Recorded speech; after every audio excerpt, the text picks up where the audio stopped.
Hey everybody. So welcome to the third portion of the Eat Green Virtual Symposium, celebrating the local food movement. And it is, of course, a great honor to introduce my great friend and predecessor to the program manager of the GDA, and just all around great person. Jenn DeRose of Known and Grown STL. How you doing, Jenn? I'm doing okay, Victoria. It is so nice to see your face. It's always nice to see yours. It is an honor to be here, to be asked to be here today. I'm very excited about this presentation. I guess if we're ready, we can begin. I would encourage everyone. Give a quick, let people know exactly what this is and why I chose it. So, like I said, Jenn DeRose is the predecessor to the role that I currently hold with the Green Dining Alliance. Everything I know is because of Jenn, and then some. Her work has transitioned from working with restaurants to working with farmers, and I think it's a good way to another great place to start when discussing sustainable food and where we can support the options of sustainable food and actually branch out those options to also serve underserved communities in this particular time. So I thought Jenn DeRose would be awesome to talk about, and just she does a great job talking about this particular program. So I thought it would be good for y'all to see as well if you haven't. She's done this at Sustainability Lab before. I don't know what else she's done this at, but I saw it then and it was great. So yeah, but without further ado, I'm gonna leave and Jenn's gonna take over. All right. Hi. Hi everybody. If you don't mind, please go ahead and drop your questions into the chat. In order to find the chat function, if you're new to Zoom, just hover over the bottom bar and press chat. And Victoria will, thankfully, thank goodness, be monitoring those questions, and we'll hopefully have time to get to them all at the end. I want to thank Victoria for that very warm introduction. It is just so wonderful and heartwarming to see her beautiful face. I miss her terribly, but I left the Green Dining Alliance in great hands, and I have been overjoyed to see its growth and expansion since I've left under her reign. So, all right, but enough about that. Let's talk a little bit about Known and Grown. So Known and Grown is a nonprofit program of the Missouri Coalition for the Environment. By the way, this is Taco. He'll be interrupting intermittently. I apologize. So it's a program of the Missouri Coalition for the Environment that vets and promotes local and environmentally responsible farmers within 150 miles of St. Louis. So what we do is we visit each farm and we audit them to make sure that they're actually doing all the things that they say they're doing, that they meet our standards for sustainability, which we'll get into a little bit later. And then we promote them by putting a profile that's in depth on our website, so you as a customer can actually get to know and learn about each individual farm. And we also provide things like logistical support for farmers to get their products into more locations. So we'll be a year old. Actually, we're a year old now. Oh my goodness, like our birthday is like next week. So we have over 40 members or over 40 farmers in the program right now.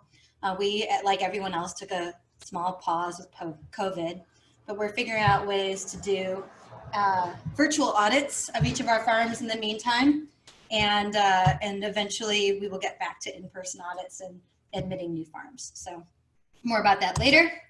As I said before, we are a program of the Missouri Coalition for the Environment, which is a 50-year-old advocacy organization that is statewide here in Missouri, based in St. Louis. We're also a program of the St. Louis Food Policy Coalition, which is a group of over 30 organizations that work on food production and food access in the region. It was actually their idea to come up with a regional brand for local and sustainable farmers. So they're kind of the reason we exist. We're very grateful for their support. So my program is part of the Food and Farm team at Missouri Coalition for the Environment. We have three main overarching goals. And so Known and Grown actually hits all three of these. We want farmers to be able to make a living doing their work in ways that benefit the environment while providing food to those who need it. We have other programs in the Food and Farm program at MC as well, including work from Tasha Phoenix, food justice organizer, who will be appearing later today on the Eat Green STL Symposium, and Melissa Batterat, Food Policy Director. So, the need for known and grown. Our current food system is broken. We've been increasingly disconnected from the food we eat. Overwhelmingly, food production and distribution is controlled by a few gigantic corporations with little regard for how intensive production impacts human health, the environment, and animal welfare. Factory farms are a huge problem for people on the planet. Now, this is kind of gross, so I hope you're not eating, but the amount of urine and feces produced by the smallest CAFO, or factory farm, is equivalent to the quantity of urine and feces produced by 16,000 humans. Okay, all of that stuff has to go somewhere, and unfortunately, it often ends up in waterways. Workers are subjected to brutal conditions in meatpacking plants, and farm workers are exposed to toxic cancer-causing chemicals that result in birth defects and learning disabilities. Meanwhile, communities near factory farms are exposed to unhealthy air and water, and intensive farming globally is a leading driver of climate change. I also want to talk to you a little bit about this graphic here on this slide. So less than 0.01% of the St. Louis regional cropland, that's the area around St. Louis, around 150 miles around St. Louis, is used to grow food for people. It's actually used to grow corn and soy, which isn't used to feed people. The corn and soy that's grown in our region is trash. It's not real food. It's used for biofuel and for animal feed. It's not like you can just eat the stalks of corn you see out there in monoculture fields when you're going on a drive to the countryside. Now, we do our best to help farmers who want to make these changes become more sustainable and promote the farmers who are already working on ethical, environmentally responsible and local food, promote their efforts to the public. So maybe you've heard of the term greenwashing before. Maybe you heard it from Victoria, in fact. Greenwashing is, I define it as, it's when an organization or a company claims to be using sustainable practices or seems to be using sustainable practices when in fact they are not. And they're trying to get the attention of conscientious consumers under false pretenses. I think it's inexcusable. It's a huge reason why known and grown was needed. There are very little regulations in place to give consumers confidence in the labels they see in the store. And that makes education necessary for consumers who really care about where their products are coming from. It's an interesting problem, though, because the fact that these marketing schemes seem to be working proves that customers care about these issues. And unfortunately, their efforts are being exploited by unscrupulous marketing tactics that are not regulated by any third party. I'd like to single out a few of my favorite, least favorite labels on this slide, which are cage-free and vegetarian-fed. So this graphic shows how cage-free does not indicate that animals have access to a single blade of grass or a drop of sunlight. Vegetarian-fed is also like majorly bogus. Chickens are not vegetarians. A farmer once told me that if a chicken would eat you if it got the chance. A vegetarian diet, like that advertisement on a package, pretty much guarantees that the eggs of the chicken you're coming from didn't have any access to pasture and probably had a pretty miserable life. So these are some labels that you actually want to look for. There's not many that are that great, unfortunately, but these ones are all pretty good. The best thing to do is to find animal products that are pasture raised, and that pasture raised label is certified by a third party, like Certified Humane or Animal Welfare Approved. Or better yet, find known and grown products. We do have labels that are out there in certain stores and known and grown farmers who sell at farmers markets.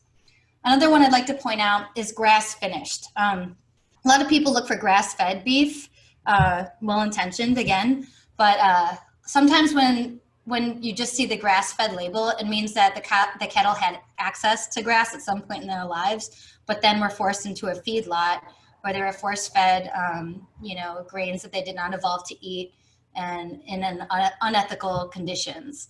So there's a major difference between grass-fed and grass-finished. Grass-finished is when they've eaten on pasture their whole life. Now, organic is a good label. It's good, but many farmers can't afford it, and most of our farmers in the Known and Grown program describe themselves as better than organic. Additionally, our program is free, so We try to make it as accessible and inclusive as possible.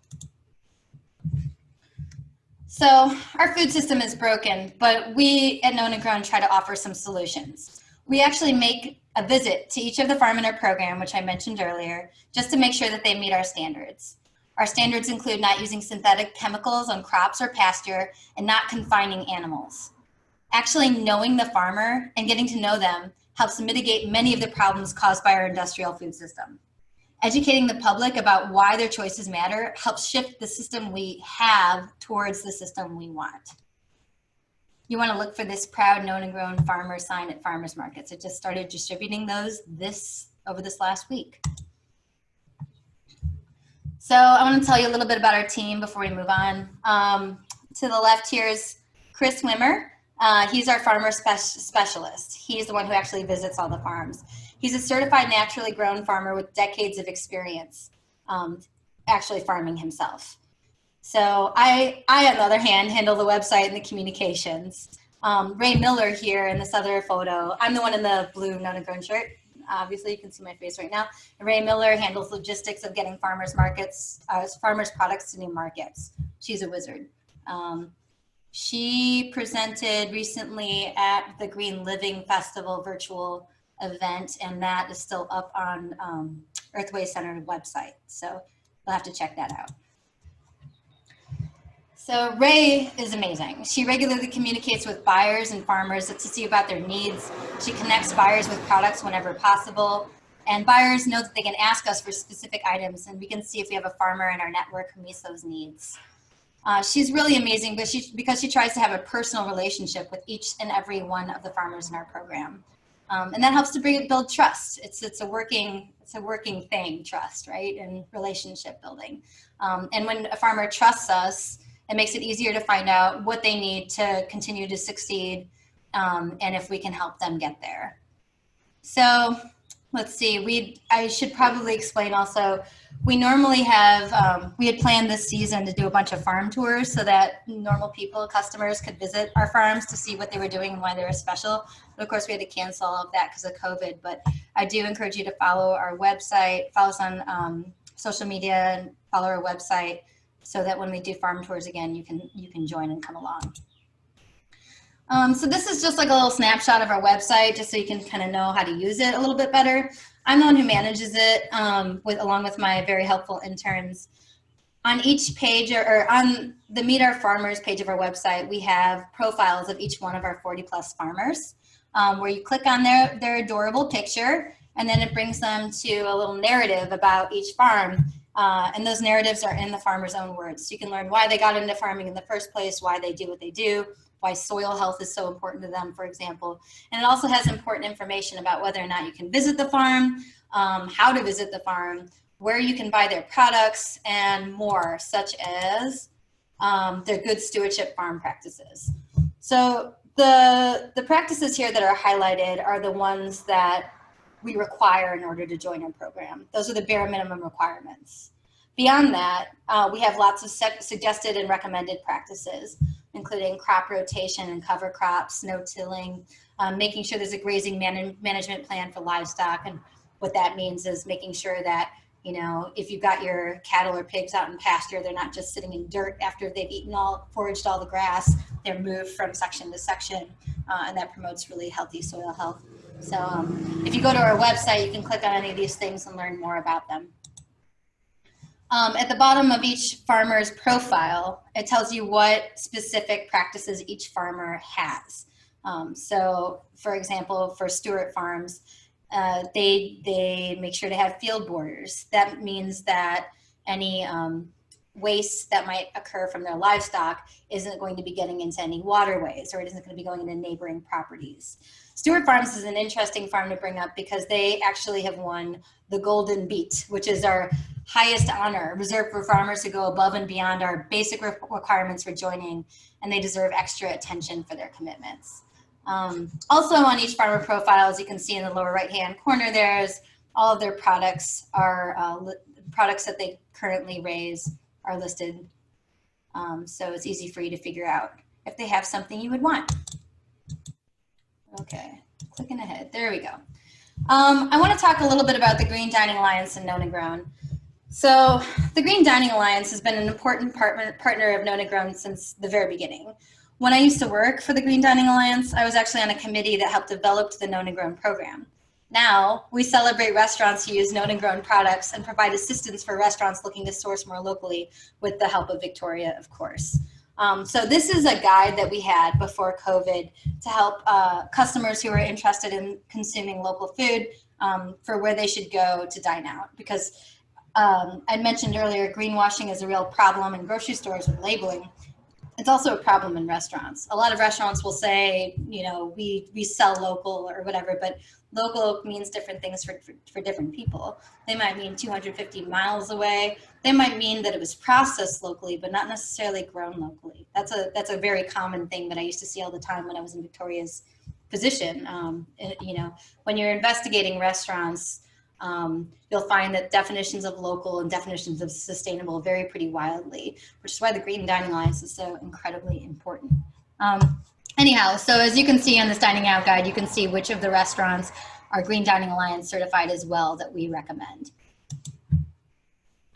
Post-COVID, we have developed this tool that's available online on our website. It shows all of the different ways that you as a customer can find local and sustainable food safely.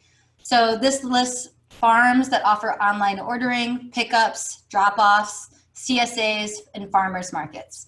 It also shows what restaurants are offering local food safely during the crisis through curbside or delivery or what have you.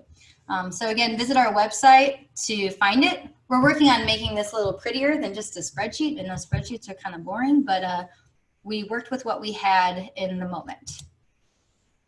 So speaking of COVID, our farmers have really adapted. A lot of them have switched to online ordering, and some of them had never had a website before. So it was a huge leap for a lot of our farmers to move from not having a website to offering online ordering. It's bananas. They use face masks and other best practices when handling food. This photo is actually Sam from Sunflower Savannah using social distancing, gloves, and a mask during a scheduled customer pickup. You can now get her products at the Tower Grove Farmers Market, where they're also doing a lot of really innovative things to help customers get their products, both through delivery and through in-person markets now, with like better spaced out vendors and hand washing stations, and asking that all visitors wear masks and things like that. So they're pretty amazing. I also wanted to talk a little bit about CSAs, which I would normally recommend is the best way to get local food during the pandemic or otherwise. It's just the best way to make sure that you're supporting a local farmer. Unfortunately, for new customers, most of the CSAs filled up for the season pretty early. There are still a couple available locally. I encourage you to visit our website and check out that tool to see which ones would make sense for you.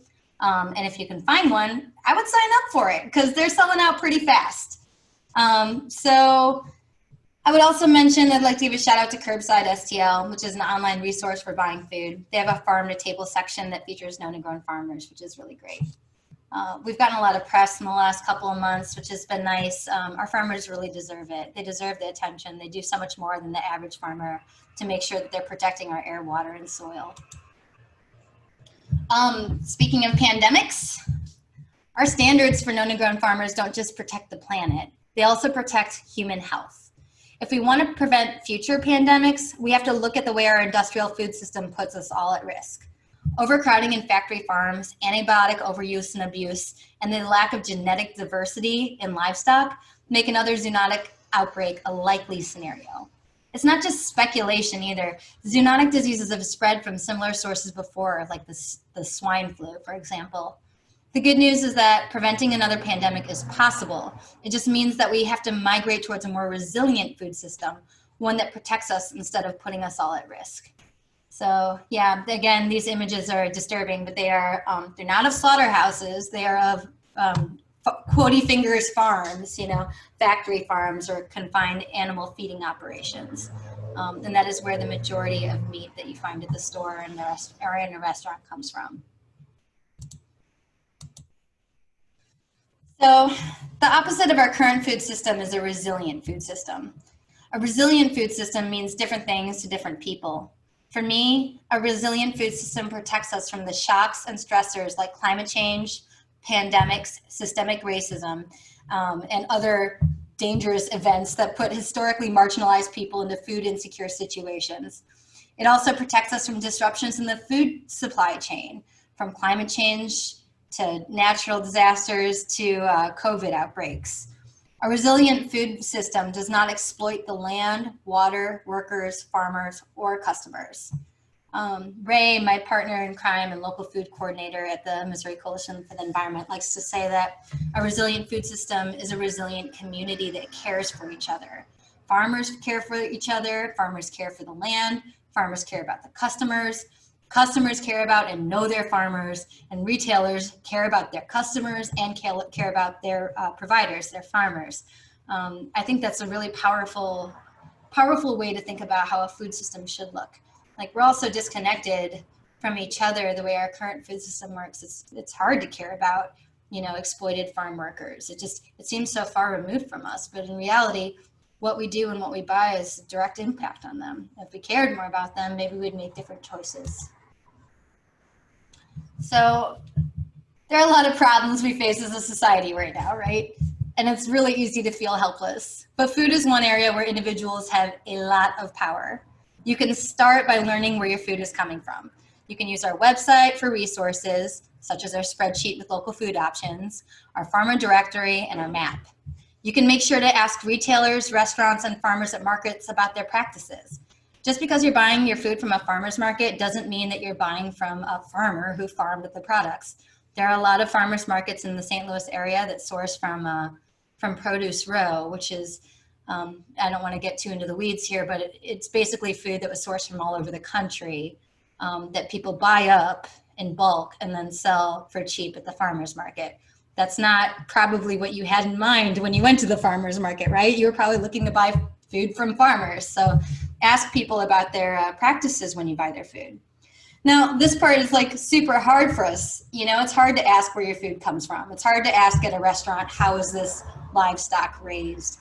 Especially for polite Midwestern folks like us, But it can be done, and it does get a lot easier with practice. Trust me, I hate speaking up, but I've gotten quite good at it. It can even be done, speaking up can even be done during social distancing. It's even easier now. All you have to do is send a polite, direct message to whoever food seller you're interested in influencing. Don't go blowing them up on Facebook, burning bridges and setting fires, but send a polite message that just says, hey, I'd love it if you source more, known and grown products, for example, or I'd be interested in eating more pesticide-free lettuce. Do you source any of that? Figure out what's important to you and then ask the people who are selling you food to get it. You are extremely influential with these markets. They literally live to serve you. So telling them your preferences will make things change. And I have proof of that, by the way, because much to many of my farmers' chagrin, I'm a long time mostly vegan person. And when I first stopped eating dairy and meat, I could basically only eat one kind of veggie burger everywhere I went, and it was gross. And now I have a cascade of options everywhere I go, and it's wonderful. And that only happened because people asked for it. So, you have a lot of power, and you should try to use it, in my humble opinion. The other thing is that business owners have no idea what you want unless you tell them. So it's not like you're burdening them, you're helping them make better business decisions by telling them what you'd prefer to buy. So yeah, I guess a main takeaway from this is figuring out what's most important to you and then reaching out and figuring out the best way to get that food. So I've got some other information for you here. You can keep informed by following us on social media, Facebook, Instagram, and kinda on Twitter. You could also become a Known and Grown ambassador by sharing our posts with people who might be interested in what we have to say. In the future, when social distancing measures are not as essential for human survival, we will be asking people to go into stores and stuff with flyers and actually talking to businesses in person. But for now, just sharing posts on social media is one of the best ways to reach out to folks. You could join a CSA, but again, they're limited. For those of you that don't know, I should have said earlier, CSA stands for Community Supported Agriculture. And it works as though you spend some money at the beginning and you buy a share of the farmer's products, or the farmer's expected products. And you get, in return for your payment, a share of whatever they grow every week. It's great. It's consistent veggies or meat or whatever it is your heart desires. And it's a beautiful way for farmers to feel supported throughout the season. The last thing on here is starting a garden. You know, starting a garden is a great way to sequester carbon, give pollinators habitats, and supplement the food you're buying from farmers. It's also a great way to learn how hard it is to farm. You're not going to be able to grow all your own food on your own, even if you have a giant plot of land. That's something you're going to learn pretty quickly. And growing organically or with organic principles, even harder. So it can help provide you renewed respect for those doing the hard work out in the fields. So that concludes my basic presentation, but I would really love to hear your questions. That's kind of my favorite part about any presentation. I'm sure y'all have some smart ones. So we had a couple of, during your presentation, we had a couple of questions come up, Jen. Can you hear Great. me? Yes, I can.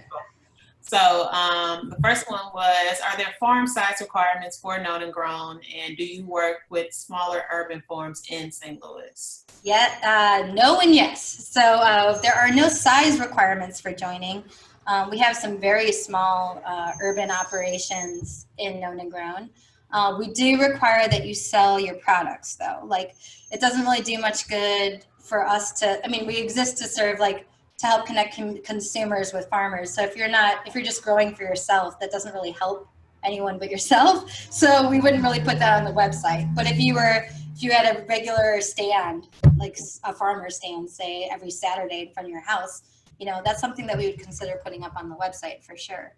Our requirements are mainly about, you can't be using synthetic chemicals, and you have to be treating your animals ethically. Those are the big ones. Beyond that, we're pretty flexible. Gotcha. And then the next one was, have you considered using GIS to map out the information in the spreadsheet? And I'm assuming this is the spreadsheet that you did in response to COVID. Yes, yes, and yes. It's been quite an adventure, let me tell you. We actually have we're using the free Google version of that same kind of software. So we do have an interactive map on our website, and we, thank goodness, have a website intern this semester over the summer break who is going to be working on a filtration system, like a layered filter system, so that it's easy for people to find a farmer near them. Like, let's say you're looking for eggs and you live in, I don't know, Sullivan, Missouri. I'm just throwing stuff out there. Then if you type in those two things, you'll be able to find it pretty easily. Right now, you have to scroll with the map, and it's very similar to your map, Victoria. In fact, looking at our website and looking at the Green Dining Alliance website, you'll see many similarities. It's almost as if there is some continuation between the two. So yes, we have, and we are still working on it. But I encourage you to visit our website, look at that map, and whoever asked that question, if you wouldn't mind sending me an email about your suggestions, I'd love to hear them. Cool. Unless there are any more questions, that's it. Oh, all right. Well, yeah. That's it. So, thank you, Jen. Thank you, Victoria. I appreciate you so much. I kind of want to, if you don't mind, go ahead. Then I kind of want you to see, I don't know, am I still screen sharing? Is this still good? Yeah, you're good. So this graphic was one of the reasons I stumbled upon this when I was still at the Green Dining Alliance, Victoria. These are all the different labels that you might find on a carton of eggs. And I was just like, what kind of degree do you need? Like, what college degree do you need to figure out what's valid and what's not valid with this? This is just so unfair and unreasonable. So I would really encourage you to, I know it's hard, but like I said before, everyone, if you ask about where your food is coming from, meet your farmer, you're going to do your part for a better and more sustainable environment, and sustainable in all of its ways, right? Not just sustainable environmentally, but we're talking about a food system that treats people ethically, treats animals ethically, and treats the planet better, so we have something better to leave our kids. So I'll just leave you with that. All right. Well, thank you, Jen. Thank And you, Victoria. thank you for being amazing. Thanks for everybody. Thanks to everybody for tuning in. We are transitioning now into the last program of the day, which is Seeing Food. We're doing a screening of 3 short films related to food with Tasha Phoenix of MCE, as well as Robert White III. And we'll be watching the films or the shorts and then discussing them briefly. And that's it. So thanks again. Remember, you can support Nona Garden STL, the Green Dining Alliance, and other local food movement programs and organizations and businesses all the time, especially during this time. All right. So thanks again, Jen. Thank you, Victoria. Bye.